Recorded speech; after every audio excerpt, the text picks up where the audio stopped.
dua hari yang lalu ini saya mendapat info dari rekan fasilitator komando yang mendampingi saya bahwa saya harus mendiseminasikan pengetahuan tentang budaya positif atau membiaskan atau memberikan informasi tentang pemahaman ini. Nah, ini mungkin sebagai tugas aksi nyata saya, karena saya ini sebagai fasilitator juga sebagai guru penggerak. Jadi insya Allah bulan 11 itu saya juga bersertifikat guru penggerak.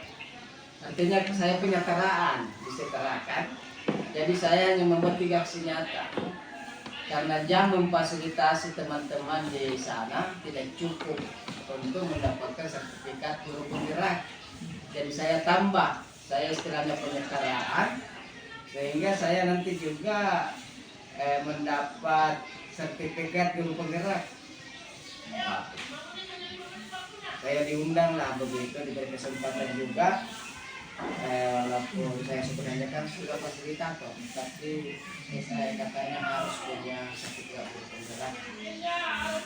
Baik Bapak Ibu, ini masalah diseminasi atau pemahaman tentang budaya positif. Seperti yang dikatakan Ibu Kais tadi, bahwa untuk membangun sekolah ini kita perlu membangun lingkungan yang bagus, sehingga tercipta yang namanya lingkungan pembelajaran yang mendukung kita melaksanakan PPM. Salah satunya itu lingkungan ini bisa dibangun melalui yang namanya budaya positif. Kalau kita berbicara masalah budaya positif Bapak Ibu, sebenarnya kita sudah sering melaksanakan. Yang pertama itu budaya positif adalah implementasi nilai-nilai kebajikan universal. Jadi banyak nilai-nilai kebajikan yang perlu kita implementasikan di sekolah. Salah satunya itu disiplin. Kita datang tepat waktu mengajar. Yang kedua adalah setelah kita di kelas, ada lagi budaya positif yang perlu kita implementasikan. Yang pertama, kita ajak anak-anak berdoa. Diajak berdoa, memberi salam, beraktivitas dan sebagainya. Kalau saya lihat di sekolah kita ini lumayan, Pak, budaya positif yang diimplementasikan ke sekolah kita ini sudah banyak. Sehingga kalaupun kita mendapat juara, itu bukan kebetulan Bapak Ibu. Memang kita punya indikatornya, budaya positif kita ada, sehingga kita bisa juara. Ada yang biasa, sekolah sehat. Karena penerapan budaya positif itu, walaupun kita sebenarnya belum tahu apa itu budaya positif, tapi ternyata kita sudah implementasikan. Jadi tujuan diseminasi kita hari ini hanya memberi pemahaman secara umum saja tentang budaya positif. Karena kalau kita ingin jauh lebih dalam ini, dia butuh modul 1-4 ini, Bapak Ibu, dia butuh waktu 2 minggu. Kalau guru penggerak 2 minggu dia pelajari. Mulai dari alur merdeka itu, dia mulai mulai dari diri. Kemudian dia elaborasi pemahaman. Kemudian dia mulai ruang kolaborasi. Ya, saya membawakan materi ruang kolaborasi. Jadi setiap 1 bulan itu saya 4 kali bertemu CGP di rumah mereka, saya di ruang kolaborasi. Kemudian D, demonstrasi kontekstual, dia mempraktikkan.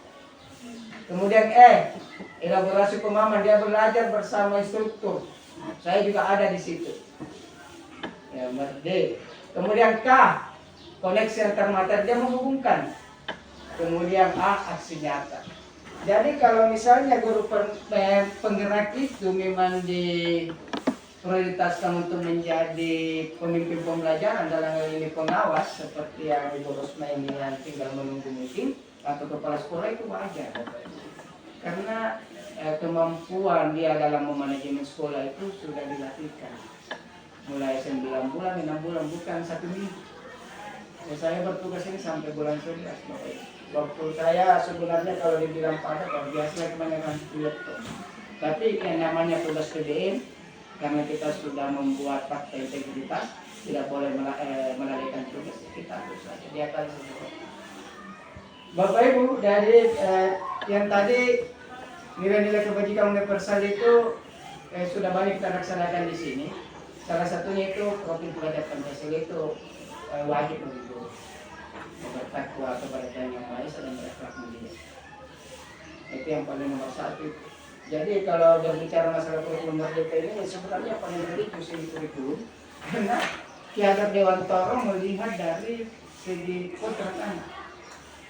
Ya, jadi menurut Ki Hadi dalam teori bukan tabulasa bahwa setiap anak itu dilahirkan dengan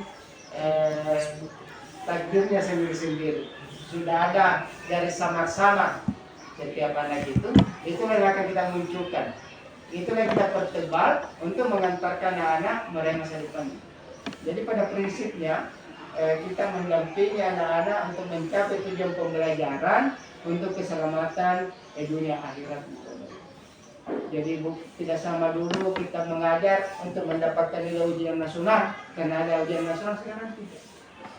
Bahkan beberapa sekolah termasuk di Finlandia itu dia sudah tidak punya mata loh. Tidak ada lagi mata pelajaran. Mereka ke sekolah itu hanya istilahnya memperdalam apa yang mau dia dalami. Di SMA sekarang sudah diwacanakan hilang juga itu. Dan ini harus kita cermati bahwa paradigma pendidikan itu mulai bergeser.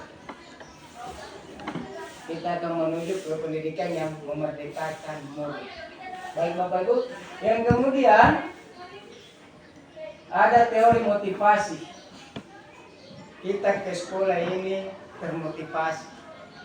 Tapi ada 3 teori motivasi yang mendasari kita rajin ke sekolah. Yang pertama, kita menghindari hukuman atau teguran. Mungkin banyak di sini hanya takut kepada guys, takut ditegur, takut dimarahi, takut tidak naik pangkat. Yang kedua, untuk mendapatkan reward atau penghargaan, biar cepat naik pangkat, biar dapat sertifikasi. Ini tidak boleh kita pungkiri. Yang ketiga ini untuk menghargai diri sendiri, inilah sebenarnya yang diinginkan. Jadi kita rajin ke sekolah memang panggilan hati nurani. Kita meyakini bahwa ini adalah tugas kita, menghargai diri sendiri. Kita sadar bahwa ini adalah tugas kita, sehingga walaupun misalnya tidak ada peraturan, walaupun kita tidak ditegur oleh pimpinan, kita tetap masuk sekolah. Tapi terkadang Bapak Ibu ada saja kendala. Itu biasa dimaknai, yang penting jangan terlalu sering. Kalau 1-2 kali itu tidak disiplin wajar. Mungkin bang motornya kempes, mungkin tidak ada bensinnya.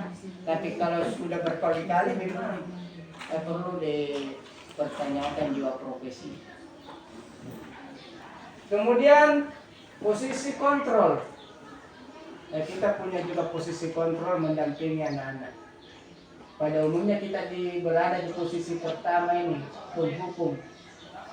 Kita sering menghukum anak-anak. Ini menghukum ketergantungannya. Nanti kita marahi lagi baru dia disiplin. Nanti kita cubit lagi baru dia disiplin. Jadi dia sifatnya ini hanya sementara, tidak bertahan.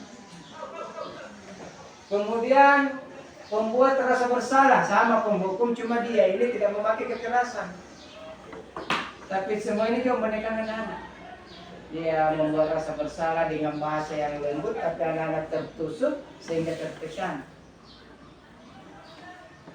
Kemudian teman, ini juga banyak yang gunakan. Cuma ini teman, Bapak Ibu, kelemahannya tergantung. Kalau misalnya muridnya kebetulan akrab dengan Dian, dia hanya mau mendengar di Ibu Dian. Tapi ketika kita yang mengarahkan, dia tidak mau, bahkan dia cuek, bahkan dia lari. Karena dia hanya menganggap dia gurunya. Itu bahaya, itu posisi teman juga. Kemudian pemantau. Pemantau ini pada umumnya baguslah kita laksanakan. Tetapi yang direkomendasikan adalah manajer. Kita bersama dengan siswa menyelesaikan masalah. Kita melibatkan siswa dan kita melatih siswa bertanggung jawab. Misalnya ada siswa yang melanggar, dia memecahkan jendela kaca sekolah, kita panggil. Kita telusuri apa yang menyebabkan jendelanya pecah, kenapa sampai. Nanti dia itu akan menyampaikan bahwa saya tidak sengaja Pak, saya tidak sengaja, tiba-tiba saya lempar teman kaca yang kena. Kemudian dilatihlah dia untuk bertanggung jawab. Kalau begitu upayakan kaca ini diganti. Hanya mungkin dia mau ini langsung terjadi di sekolah kita. Mungkin biasa kalau dia kumpul sama teman-temannya diganti itu kaca. Jadi bukan sekolah itu tidak bisa mengganti itu kaca, berapa harganya kaca. Cuma memang kita melatih peserta jadi murid kita sejak kecil bertanggung jawab. Bapak Ibu, kenapa itu melanggar? Karena ada kebutuhan dasar yang tidak terpenuhi. Untuk mentertibkan anak ini di guru penggerak itu ada yang namanya restitusi segitiga.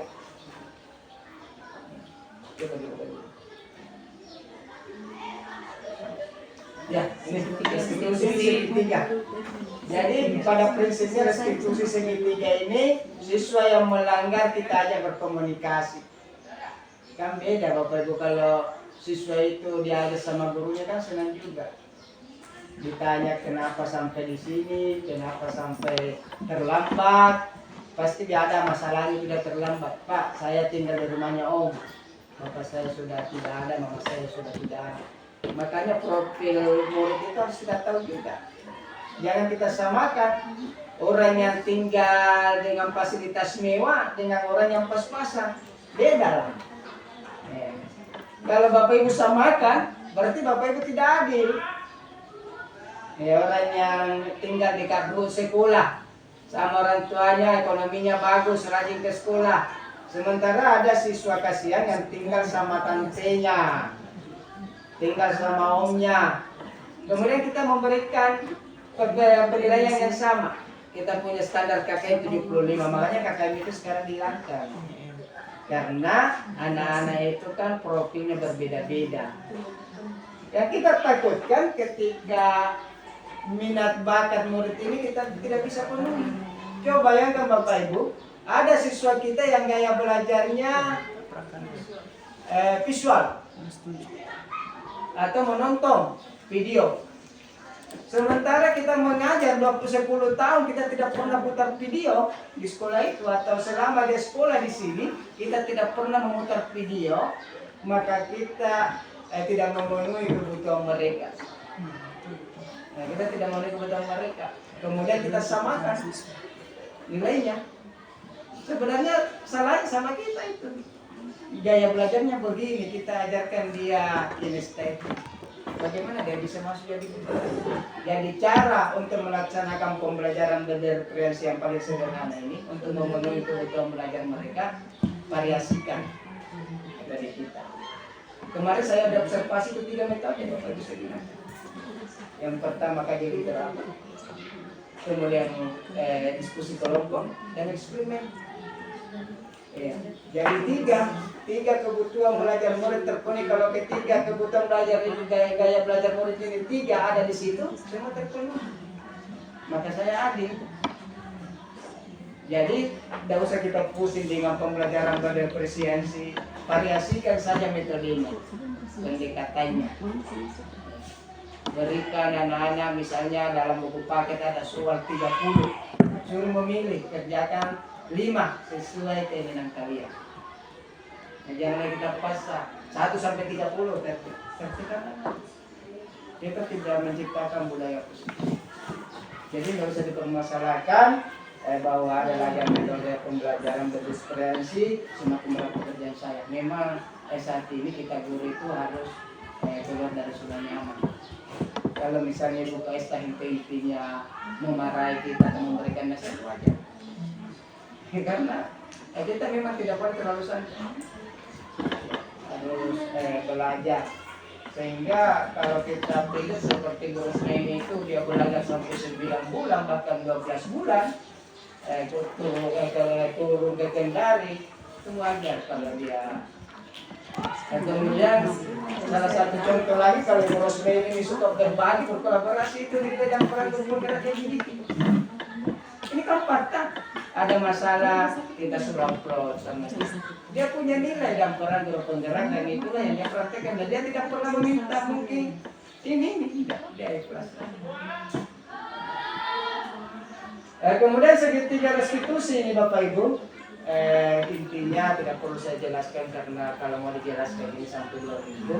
Intinya ketika Anda melanggar, ada komunikasi. Apa penyebabnya? Kemudian motivasi dia. Semua anak bisa nakal. Saya juga waktu sekolah nakal, tapi saya bertekad untuk belajar. Kemudian menanyakan keyakinan. Tahu nggak keyakinan kelas kita? Jadi sebelum kita mulai belajar itu memang harus ada keyakinan kelas. Kita sepakati dulu mulai pembelajaran kita, dan itu yang menyusun itu dilibatkan murid. Pertama harus datang tepat waktu. Pada saat belajar tidak boleh keluar masuk. Ada contohnya itu yang coba kita lihat contohnya.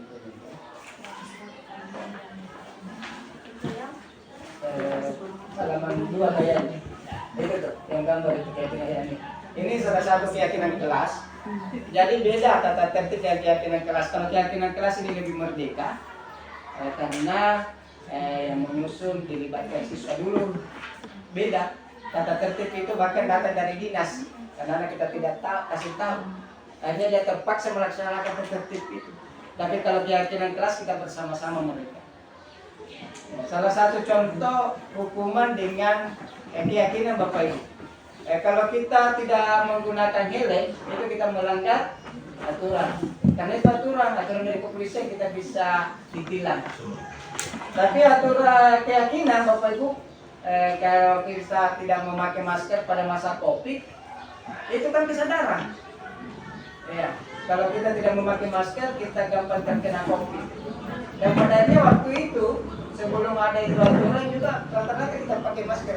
Sampai sekarang kita sering pakai masker. Padahal itu bukan aturan, hanya keyakinan. Itu lebih bagus, lebih efektif sama ini keyakinan kelas. Jadi disusun, dibuat bervariasi, dikasih gambar-gambar. Ketika siswa melanggar, tunjukkan saja. Ini kamu yang susun. Bagaimana dia keyakinan kelas ini? Iya Pak, iya Bu, saya lupa. Jadi pada prinsipnya libatkan peserta didik, karena semua di kurikulum merdeka yang Bapak Ibu adalah bakti kepada murid, semua itu murid. Baik Bapak Ibu, coba kita lihat contoh teori kontrol. Ini ya, penghukum, barangkali kita bisa membaca. Seorang penghukum bisa menggunakan hukuman fisik maupun verbal. Orang-orang yang menjalankan posisi penghukum senantiasa mengatakan bahwa sekolah memerlukan sistem atau alat yang dapat lebih menekan murid-murid lebih dalam. Hasilnya Bapak Ibu, biasanya murid marah juga.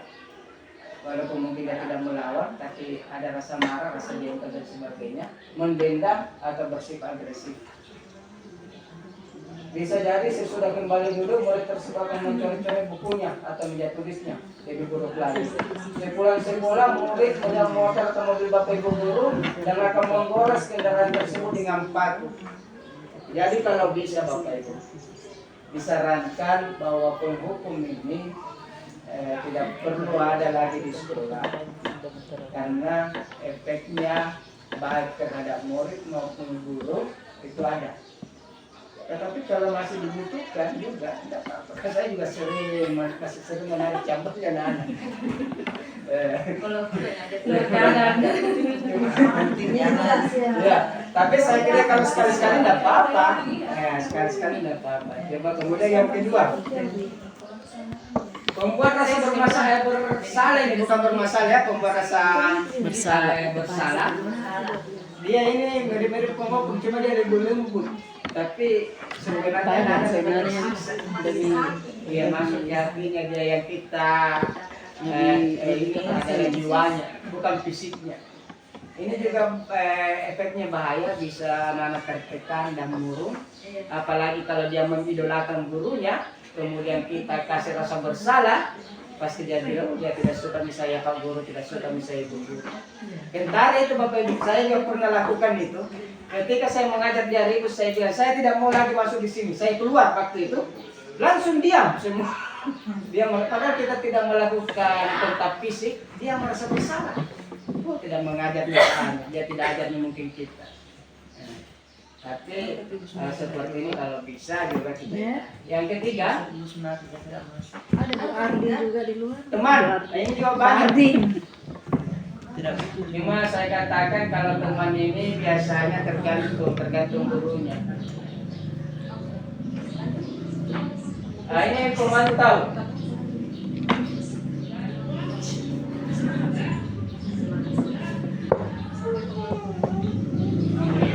Nah, ini sebenarnya bagus juga, tapi yang lebih penting itu yang kelima kita gunakan manajer.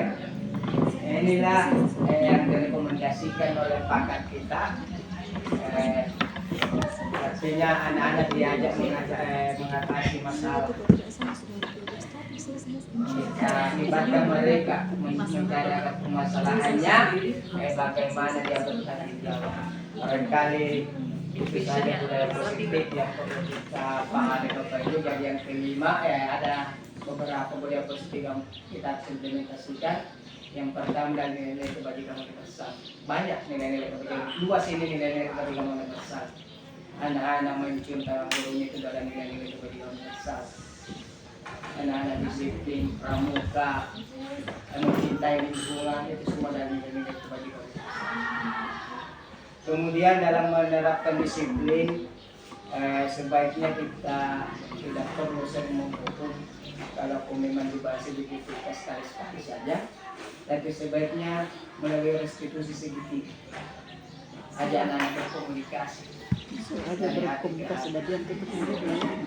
Bisa memang itu Pak dilaksanakan sebagai contoh saja sama mungkin ruang sama-sama teman-teman ini ada siswa kita ya yang super aktif ya di kelas 8 itu. Iya. Kita mau lihat maksudnya tindakan kita seperti bagaimana tadi ya Bang contohnya. Bisa beberapa orang memang itu bisa sebenarnya bisa yang diterapkan. Saya juga sering menerapkan seperti itu di kelas. Saya tanya kenapa sering keluar masuk. Ini Bapak Ibu. Ternyata kalau kita hubungkan dengan gaya belajarnya, coba kita lihat Bapak Ibu. Ada sesuai dengan keluar masuk. Kemudian kita hubungkan dengan gaya belajarnya. Memang biasanya itu bukan itu yang diinginkan. Iya, tidak sesuai keinginannya. Makanya dia itu biasa bosan dulu. Iya, keluar masuk. Tapi ketika mereka terpenuhi dan bisa kita menciptakan aktivitas memancing mereka dalam suasana belajar yang nyaman, itu mereka itu tidak ribut. Memperhatikan, apalagi kalau kita kontekstual menghubungkan materi dengan dunia nyata mereka, apa yang dia lihat, sehingga mereka menganggap betul juga dia bilang Pak Guru ini bukan dongeng. Saya mengajar begitu sederhana saja. Walaupun materinya itu berat, saya selalu bawa ke dunia nyata, abstrak, apa yang ada di sekitarnya saya tunjukkan. Coba sedikit Pak, misalnya ada pengalaman ini sama siswanya kita. Artinya kalau dia berlaku keluar masuknya itu hanya satu kemungkinan. Mungkin ada yang dia tidak suka, apakah mungkin dari segi. Tapi kalau dia pemberlakuannya itu dia lakukan pada semua guru, kira-kira bagaimana itu? Dari segi mananya itu yang ada memang dan memang kita lihat di sekolah itu juga banyak. Kita tanya Ibu Min juga yang keluar masuk si A. Kita tanya orang yang keluar sama. masuk si B. Barangkali Bapak Ibu dia punya minat belajar rendah, motivasi belajar rendah. Bisa kita gali mereka bagaimana kondisinya secara sosial juga. Mungkin kadang orang tua dia tidak sama tinggal orang tuanya, kadang pun orang tuanya ada ketinggalan itu pasti ada. Ya, ada kebutuhan dasar yang tidak terpenuhi. Ya. Biasanya rata-rata kehilangan kasih sayang dan perhatian. Jadi pada umumnya siswa yang punya nilai seperti ini, kebutuhan dasar ini kan kita lihat juga rata-rata berprestasi. Ya. Tetapi kita juga tidak boleh mengatakan bahwa mereka itu tidak punya masa depan. Ada juga bakatnya, ada minatnya, mungkin dia pintar berkebun, pintar main sepak bola, pintar menyanyi. Ada juga bakatnya itu. Saya temukan itu, Pak. Iya ada Iya. juga. Sehingga siswa seperti itu tidak bisa kita berhenti di sekolah. Mawar. Tak suka betul. Tidak boleh kita berhenti di sekolah. Pekerjaan yang mengganggu. Ada juga dia punya bakat yang terpendam, tetapi kita sebenarnya belum berani mengambil risiko. Bisa saja sebenarnya kalau karena kita jadi kayak siswa yang seperti itu, mungkin saja kau keluar membersihkan, ya kan? Pergi membersihkan di sana kebun sekolah atau hutan, pasti dia senang. Ya. Masalahnya lagi biasa dia panggil temannya. Biasa dia panggil temannya. Kalau ada yang singkai seperti Jadi intinya Bapak Ibu kita motivasi saja memberikan perlakuan-perlakuan Iya. khusus karena siswa yang bermasalah di tapi kelas Pak yang Kades banyak. harapkan kehadiran. Satu dan 3 orang gitu. Kalau saya biasa malah di sampingnya itu yang suka duduk menjaga. Ya, saya berdiri di situ dia kerjakan juga itu. Barangkali ada yang punya juga pengalaman menghadapi siswa seperti Bu Santi. Bagaimana mengatasi di kelas? Ya sama sih. Ya kembali lagi kan kalau saya begini saya tanya dulu, sering keluar masuk. Ya. Kalau disuruh apa ya? Membawa sesuatu kayak Iya. alat kan praktek biasa kan saya praktek kenapa dibawa. Jadi mereka diminta untuk ditanya apa masalahnya. Jadi mereka memberikan juga solusi untuk dirinya sendiri. Iya. Gitu. Jadi besok mau gimana solusinya atas masalahmu ini. Jadi mereka buat masalah mereka sendiri yang selesaikan. Karena Dengan ada komitmen, gimana kalau tidak bawa besok? ya, Jadi harus ada memang ada konsekuensi. konsekuensi. Ya, betul. Biasanya kalau kegiatan seperti ini pramuka kan dia senang semua itu. Di luar, beres gitu Ya. kan. Coba yang sering keluar masuk seperti Arif dengan Faril itu, kalau ada kegiatan seperti ini dia senang. Ya, atau bola, olahraga. Berarti dia itu lebih berbakat di pekerjaan fisik daripada pekerjaan otak. Jangan dipaksakan dia belajar matematika atau fisika dan seperti itu. Akan stres. Ya, Ketika stres. ulama itu Yang kedua Bapak Ibu,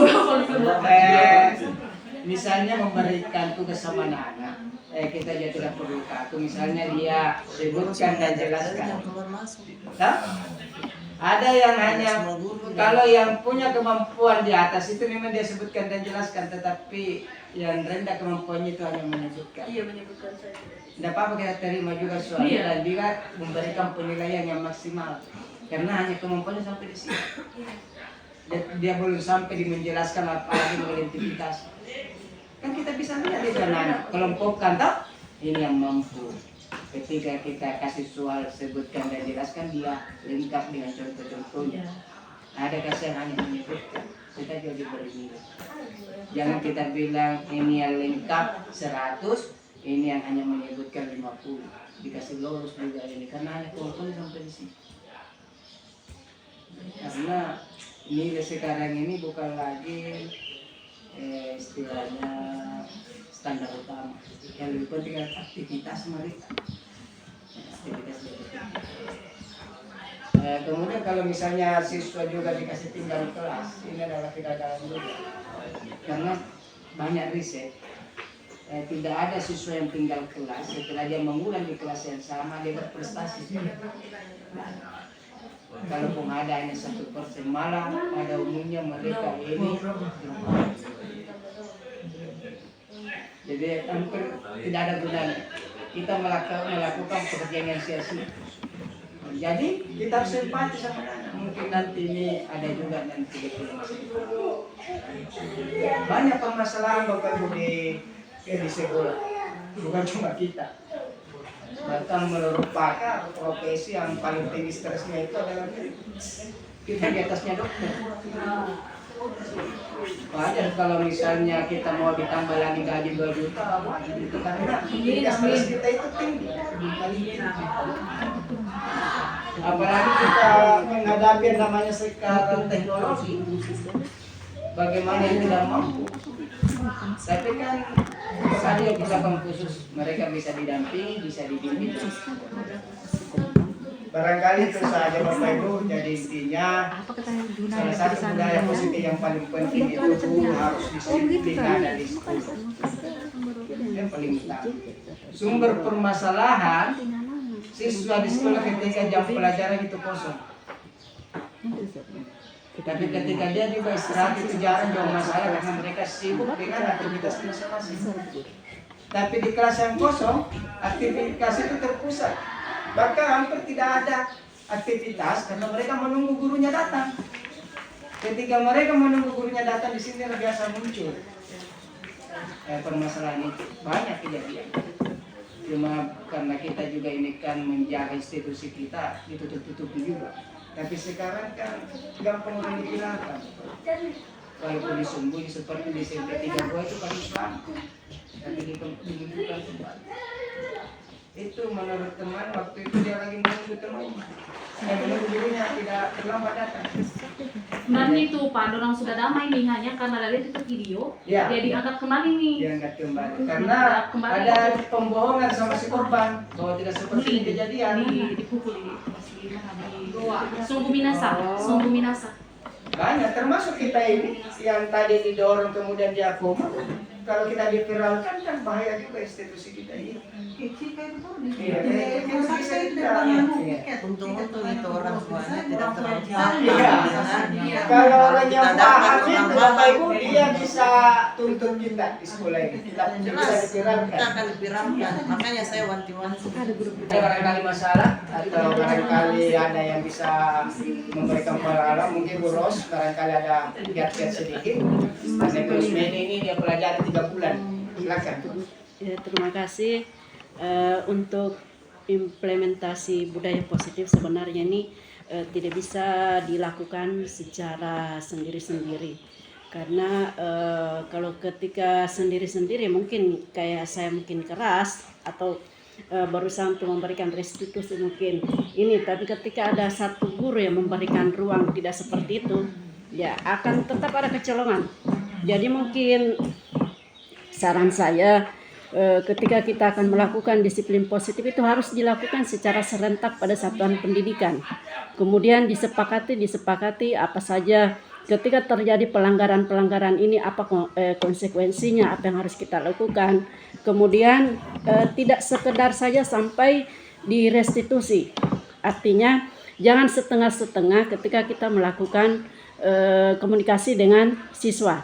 Karena restitusi tidak sampai di situ saja. Ketika ada siswa yang ketika sudah kita lakukan restitusi tidak ada perubahan, berarti ada tindakan yang lebih lanjut. Nah, contohnya apa? Seperti coaching. Nah, coaching itu sangat penting sekali dilakukan. Nah, yang melakukan coaching ini bisa guru, tetapi kan harus ada ilmunya yang harus kita dapatkan, karena coaching dengan konseling itu kan mirip-mirip tapi sangat jauh beda. Nah, mungkin yang guru BK ini kan salah satu tugasnya karena dia sudah tahu ilmu apa sebenarnya yang harus dilakukan ketika siswa sudah dilakukan tindakan-tindakan restitusi tidak ada perubahan, berarti dia harus ada tindakan lebih yaitu coaching. Nah, itu yang dibutuhkan siswa. Kenapa harus ada tindakan coaching? Untuk lebih mengetahui apa sebenarnya permasalahannya, karena tidak sekedar itu saja ya, itu mungkin permasalahan yang bisa diselesaikan oleh siswa ketika sudah dilakukan restitusi tidak ada, berarti harus ada tindakan coaching. Insya Allah ketika kita adakan coaching, biasanya karena waktu yang lalu ketika saya lagi melakukan pelatihan guru penggerak, pernah ada beberapa saya coba terapkan ya, insya Allah di coaching itu memang terjadi perubahan besar ketika kita lakukan coaching. Ketika sudah dilakukan restitusi tidak ada perubahan, berarti memang harus tindakan coaching. Nah, itu ilmunya mungkin dari guru BK sudah mendapatkan, dan kami harapkan ya itu tindakan coaching, jangan konseling, karena beda konseling dan coaching. Nah, itu yang kita harapkan di sini, tindakannya adalah coaching, jangan konseling. Ya, karena kan sudah kalau konseling itu tidak ada perubahan signifikan yang terjadi. Nah, harusnya coaching itu tidak boleh konseling. Ya, itu mungkin masukan-masukan yang saya berikan, dan mungkin perlu kita pelatihan lebih untuk menyepakati tindakan-tindakan apa yang harus kita lakukan, apa yang harus ketika siswa bermasalah, apa yang harus kita konsekuensinya apa. Kalau seragam insya Allah bisa sebenarnya. Itu ya, demikian. Assalamualaikum warahmatullahi wabarakatuh. Saya tambahkan bisa sedikit, Pak Abel. Jadi kalau saya mengamati, kenapa sering-sering terjadi dan itu siswa-siswa itu juga yang bermasalah karena adanya pembiaran. Maksud saya pembiaran di sini sudah tahu siswa seperti itu tingkahnya di masa bodoh kan. Mestinya, mohon maaf anak perwalinya Bu Epi kan, itu si Aksan. Iya. Guru yang mengajar di situ, ketika ada kejadian-kejadian di kelas manapun, tolong berkoordinasi dengan wali kelasnya. Wali kelas tolong berkoordinasi dengan guru BK. Saya kira di setiap Sabtu ada ruang untuk konseling di situ. Coba lihat baik-baik Bapak Ibu jadwal, ada bimbingan di situ. Saya kira anak-anak yang bermasalah kan lebih bagus curahannya di situ. Anggap bahwa bukan artinya dia harus bawa kekerasan, tidak. Kita coba lebih mendekati si anak. Apa sebenarnya permasalahannya? Karena ini kita tidak jalan sama sekali Bapak Ibu, tidak ada. Padahal kita 2 guru BK loh di sini. Tadi yang sudah disampaikan Ibu Rosmina bagus sekali. Tapi salah satu langkah pertama yang harus kita lakukan untuk mengalami perubahan si anak-anak yang tertentu, karena saya lihat anak di sini tidak semua, hanya ada orang-orang tertentu. Kalau itu kita tangani dengan baik, kita rangkul dengan baik, saya kira insya Allah pasti akan ada perubahan karena dia juga punya hati. Dan yang kedua pembiarannya, guru-guru mau-maunya saja anak-anak angkat tangan, mestinya kan dipanggil dulu, kau mau kemana, apa urusanmu di luar. Tapi ini saya sering, mau sudah itu berapa kali keluar masih diizinkan. Kalau saya itu mengajar, pasti saya tanya dulu, nak kau mau kemana? Kalau alasannya buang air, kan baru-baru kau buang air. Mau ke kantin, ada di jam istirahat, nak kau masuk nih dulu. Kan seperti, tapi ini pembiaran, karena begitu angkat tangan, dibiarkan saja keluar tanpa ada konfirmasi di gurunya. Jadi anak-anak juga tidak merasa dekat dengan kita, tidak merasa diperhatikan oleh gurunya, dibiarkan, pembiaran. Tapi kan itu sebenarnya pola, tidak perlu kita sampaikan, tidak perlu kita ajarkan, karena kita sebagai seorang guru, kita sudah miliki itu. Kita sudah miliki itu, kita sudah tamatkan. 30 nih kalau yang seperti itu. Dan jangan kita hanya menyalahkan si anak. Kita kembali introspeksi dirinya kita sebagai guru. Mungkin model yang saya terapkan tidak cocok dengan anak ini. Monoton hanya menulis mencatat sampai habis buku. Atau monoton hanya guru yang menyampaikan, tapi tidak ada teknik di dalam. Bagaimana supaya anak itu belajar dengan senang, bahagia. Yang selalu saya bilang, coba sekali-kali tampilkan di monitor, layar. Kalau misalkan materi apa yang kita mau ajarkan, cari di video-video, ada di banyak video itu, di PME banyaknya video bagaimana kalau misalkan belajar tentang Pancasila. Kita tayangkan di gambar-gambar yang menarik, supaya anak itu tidak bosan, Bapak Ibu. Saya saja kalau guru tidak menarik, malas ikut belajar. Itu terus kita sampaikan, berulang. Tiba sedikit kita bertingkah, kita dihukum, kita dikeluarkan. Padahal itu mencabut haknya anak-anak untuk belajar. Ketika ada yang bermasalah, kita keluarkan dia. Tidak ada nih sekarang yang kadang guru tidak tahu, oh seperti ini yang budaya positif. Biasakan saja anak-anak masuk belajar, perhatikan dulu kelengkapannya semua. Saya kira kalau kita yang disampaikan Ibu Ros tadi semua kita kompak, tidak ada nih anak-anak yang tidak lengkap, Bu. Pertama masuk belajar, Bapak Ibu jangan terlalu banyak perhatikan, langsung saja. Ada yang tidak pakai, mana ada sih Muna? Coba dipasang. Loh, baju Muna kamu dimasukkan, kok kelihatan ganteng kalau masuk bajumu. Kalau lebih ganteng kalau mau pakai dasi. Coba Bapak Ibu kita terapkan itu. Saya tidak mau mengajar kalau masih ada satu siswa yang tidak pakai dasi. Begitu saya punya kelemahan. Coba tanya dia, saya pernah ajar. Lebih baik kau cari dulu kelengkapan baru masuk proses belajar. Saya tidak mengarang. Karena saya tidak suka kotor mataku ketika ada anak yang tidak pakai dasi baru saya lihat, saya mengajar. Tidak suka sekali, apalagi kalau di luar bajunya, apalagi sepatu yang tidak hitam.